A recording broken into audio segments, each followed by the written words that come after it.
yang diantaranya al-malul warisah, harta kita sebanyak apapun Bapak Ibu, sekaya apapun itu semuanya untuk ahli waris. Warruhu limalakil maut, adapun ruh kita, ya ruh dalam jasad ini ternyata ini adalah milik malaikat maut. Ternyata ini tubuh jasad ini milik ya Daud. Dud ini bukan Daud. Dud ini adalah cacing. Dud ini cacing. Kemudian wal azmu liturabi, sementara tulang belulang kita ini Bapak Ibu, ini bagian tanah. Ini bagian tanah Bapak Ibu. Makanya kita nggak boleh memindahkan makam kalau nggak ada ujurnya. Wal hasanatu lil khasama, adapun kecantikan dan ketampanan itu ada penggantinya. Ya saat ini Bapak Ibu adalah ibu, ibaratnya perempuan bunga desa, atau saat ini kita paling tampan. Setelah kita tiada meninggal dunia, itu ada yang menggantikannya Bapak Ibu. Bismillahirrahmanirrahim. Ada satu riwayat Bapak Ibu, iza dana mautul abdi kusima haluhu ala khamsah. Apabila sudah orang yang mati di antara umat Nabi Muhammad atau menjelang kematiannya, dekat kematiannya, maka kusima haluhu ala khamsatin, maka keadaan kita semuanya ada 5 keadaan. Siapapun orangnya, maka dia kusima haluhu ala khamsah, yang diantaranya al-malul warisah, harta kita sebanyak apapun Bapak Ibu, sekaya apapun itu semuanya untuk ahli waris. Walaupun ada sebahagiannya yang disunahkan kita untuk berwasiat Bapak Ibu, karena diantara ada wasiat-wasiat yang sunnah Bapak Ibu, ada wasiat yang wajib ditunaikan, ada wasiat yang tidak wajib ditunaikan. Ibaratnya kenapa? Karena kata Nabi Shallallahu Alaihi Wasallam, di antara amalan adab ketika seorang mukmin meninggal dunia, di antaranya dia mesti ada berwasiat. Kalau ingin mendapat keberkahan, kebaikan yang banyak, berwasiat, tapi wasiatnya yang elok-elok Bapak Ibu. Karena ada wasiat ibaratnya wajib ditunaikan ketika ibaratnya ada orang nitip barang kepada kita, kita tulis pula nitip barang sama saya semua. Ketika sudah sakit masih bisa ngomong, masih bisa mengucap, bahkan kita masih hidup pun boleh dianjurkan kita berwasiat. Ada di antara wasiat yang sunnah. Andai kata nanti ya saya meninggal dunia, jangan ya sebahagian daripada harta itu ya jangan cuma untuk waris. Sebahagiannya adalah nanti kalian panggil 40 anak yatim, kalian kasih ya, kalian bersedekah kepada mereka, itu sunnah. Kalau bisa besok saya meninggal dunia, yang menyolatkan saya anak yang kedua karena dia yang paling soleh dan paham fikih. Ini Bapak Ibu, itu wasiat yang bersifat sunnah. Kalau bisa usahakan nanti ya yang menyolatkan saya lebihlah daripada 40 orang. Itu adalah wasiat sunnah. Ini Bapak Ibu yang dimuliakan Allah Subhanahu wa Ta'ala. Ternyata harta yang kita kumpulkan itu lil warisati, untuk warisan. Warruhu limalakil maut, adapun ruh kita, ya ruh dalam jasad ini ternyata ini adalah milik malaikat maut. Bapak Ibu, siapapun kita orangnya, bahwa ruh yang ada di kandungan badan ternyata ini adalah bahagian daripada malaikat maut. Andal malaikatul maut, bahwa malaikat maut ini la tamanna antara, jangan bercita-cita untuk melihat malaikat maut. Bapak Ibu, iza ra'aita malaikatul maut fala ta'kul abadan fi hayati. Kalau kita ingin juga melihat malaikat maut, kata para ulama dimajaskan, diumpamakan, maka kita semua tidak akan selera makan seumur hidup. Coba bayangkan saking dahsyatnya Bapak Ibu wajahnya. Kadang-kadang bercita-cita dia, kalau bisa ingin penasaran, saya ingin melihat malaikat maut. Jangankan malaikat maut, Bapak, jin saja walau bentuk aslinya itu adalah sangat buruk. Ya, kita pun sulit akan repot kalau ingin melihat jin. Nah, ini Bapak Ibu, ya. Makanya ingin melihat, ada orang saya tengok, ya saya jumpai, saya satu lagi yang belum tembus. Ya, kalau merasakan jin di tengah saya ada, tapi satu lagi belum bisa saya melihat jin. Sekiranya dia bisa melihat jin Bapak Ibu, hidup dia akan repot. Karena jin ibarat 1:100 kita bang. Itu disebutkan oleh para ulama dalam alamul jin. Saya punya kitab Bapak Ibu, kitab perjinan, kitab gundul Bapak Ibu. Ya, punya kitab saya beli, alamul jin, alam-alam jin. Apakah jin itu bisa nikah? Apakah jin itu makanannya apa? Di manakah kebiasaan mereka? Di manakah apakah ya orang-orang yang mereka paling senangi? Apakah bisa jin jatuh cinta kepada manusia? Di manakah jin-jin daerah yang paling bandel? Oh, ternyata di kitab itu Bapak Ibu, yang paling bandel itu termasuk dah jin-jin di gunung dan jin di pantai. Wah, itu bandel-bandel itu Bapak Ibu. Ya, angel-angel kalau bahasa apa yang bandel betul dia. Ya, karena ketika dulu mereka banyak di gunung-gunung, banyak di pantai-pantai. Nah, ini agak bandel-bandel jinnya. Nah, di mana kebiasaan jin-jin senior, nah, itu ada, sudah kita baca tuntas dalam kitab Alamul Jin. Nah, tapi ini bukan pertukuran Bapak Ibu. Nah, itu kitab yang dikarang ulama berdasarkan riwayat yang namanya jin. Cukuplah kita Bapak Ibu punya celana jin, gak usah bercita-cita ingin melihat jin. Nah, ini Bapak Ibu yang mudah Allah Subhanahu wa ta'ala. Sementara roh ini bagian malaikat maut, wallahmu liddauni. Sementara daging kita ini yang kita tengok sekarang Bapak Ibu, daging kita ini ternyata ini sudah ada bagiannya. Liddauni, ladauni ini cacing tanah. Bapak Ibu, siapapun kita sini, ya ternyata jasad ini, tubuh ini, ya mungkin kita ada perbedaannya Bapak Ibu. Mungkin ada ibu-ibu sudah sampai kepada tahap yang berkeriput. Ya, ditarik begini lama kembalinya Pak. Nah, sadarlah Bapak itu Pak. Sadar kita itu Pak. Ya, nah, yang muda juga nggak ada jaminan juga, walaupun tidak. Bagaimana ternyata ini tubuh jasad ini milik ya Daud. Dud ini bukan Daud. Dud ini adalah cacing. Dud ini cacing. Makanya cacing itu walaupun kata Syekh Muhammad Mutawalli Asy'arawi, seekor cacing yang diibaratkan tak punya mata, tapi begitulah karunia Allah, ada aja rezekinya diberikan Allah Subhanahu wa ta'ala. Wa kaifa bil insan, bagaimana dengan manusia. Ini Bapak Ibu yang dimuliakan Allah Subhanahu wa ta'ala. Kemudian wal azmu lit-turabi, sementara tulang belulang kita ini Bapak Ibu, ini bagian tanah. Ini bagian tanah Bapak Ibu. Makanya kita nggak boleh memindahkan makam kalau nggak ada ujurnya. Andai kata pun ada sebabnya, itu pun dianjurkan setelah tulang belulangnya mulai hancur. Sudah nggak ada lagi daging-dagingnya Bapak Ibu. Ada asbab-asbabnya dalam kacamata fikihnya.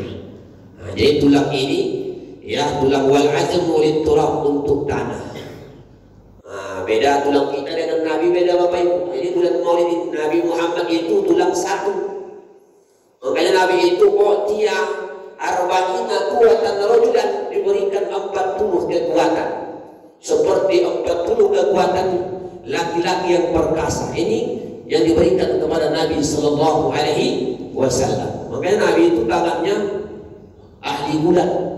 Ya, di Nabi itu orangnya postur tubuhnya itu paling bagus dalam hal penciptaan. Mulai dari ujung rambut, ya, dari kepala sampai kaki, disebutkan hampir semua anggota badan Nabi disebutkan dalam Quran.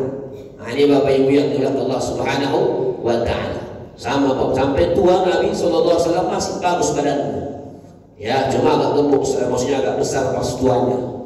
Nah, itu Nabi. Termasuklah diantaranya sawa'us sadar wal batan, sama dadanya dengan perutnya. Nah, ini Bapak Ibu, coba ceklah sendiri Bapak Ibu. Tapi jangan tersinggung lah, ya Pak. Jangan gampang singgung. Maksudnya Nabi itu, ya saya masih sama Pak, belum hamil 3 bulan lah.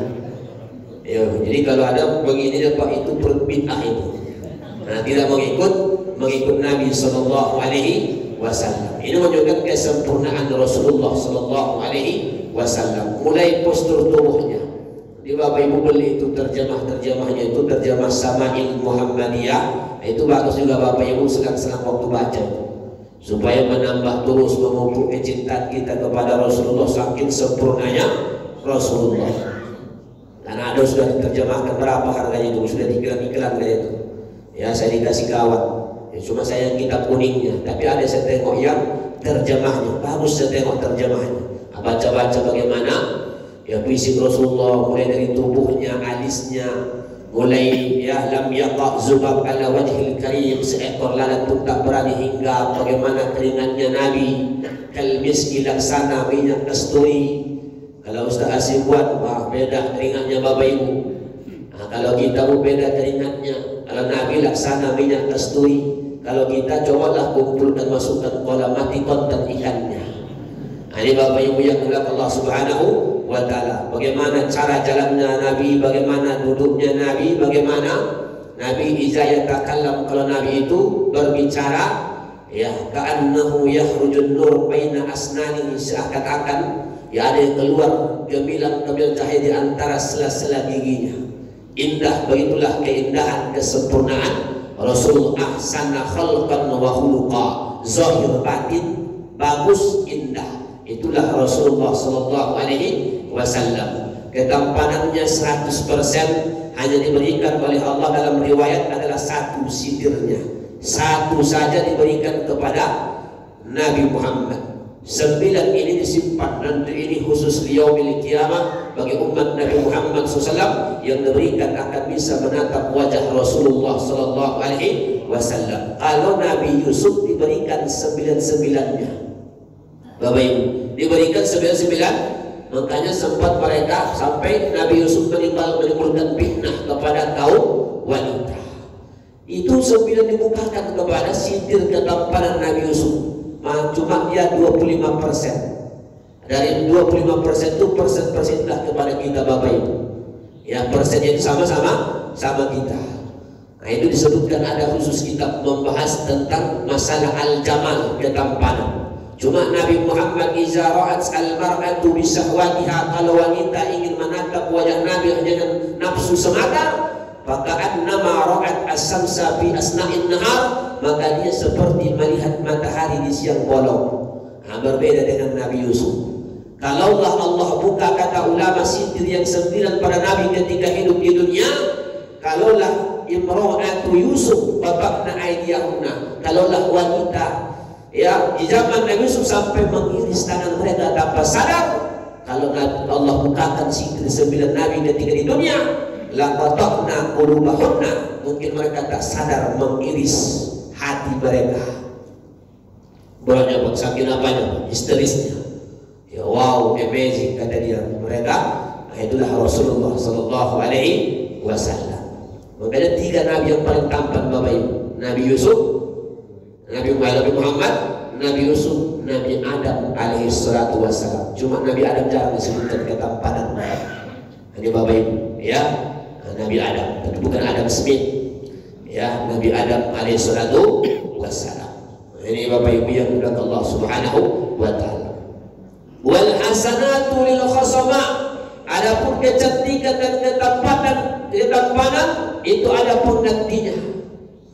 Ya, saat ini Bapak Ibu adalah ibu, ibaratnya perempuan bunga desa, atau saat ini kita paling tampan. Setelah kita tiada meninggal dunia, itu ada yang menggantikannya Bapak Ibu.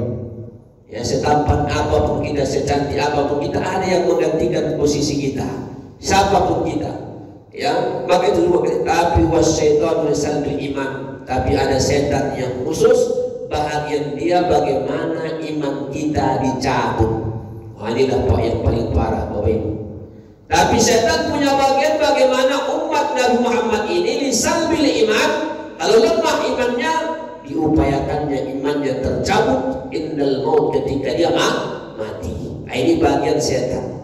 Ya Bapak Ibu, in zahabal warisu bil mali yajuz, kalaulah ibaratnya harta waris itu bagi seorang ahli waris bil mali yajuz, boleh saja memang itu haknya Bapak Ibu.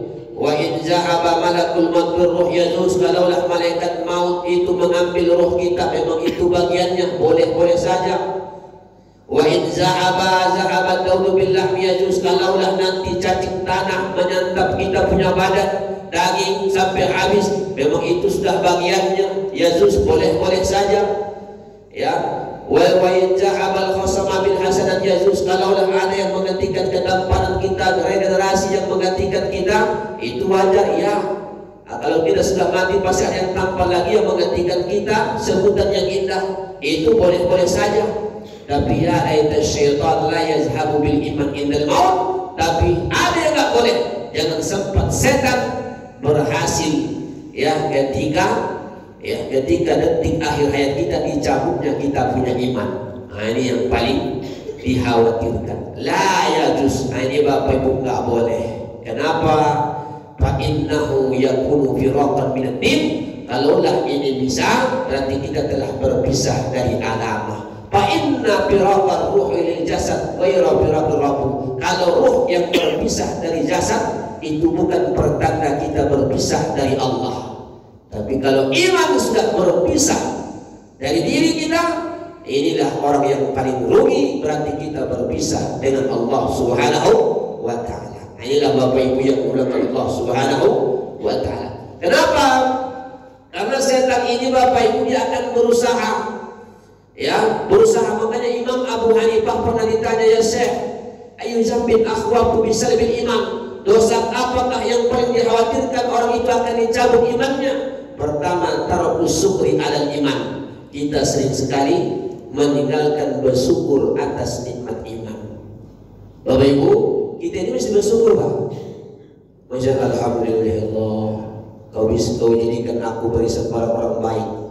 Masih kau jadikan aku orang yang mendirikan ibadah sholat 5 waktu. Itu mesti bersyukur, Bapak Ibu.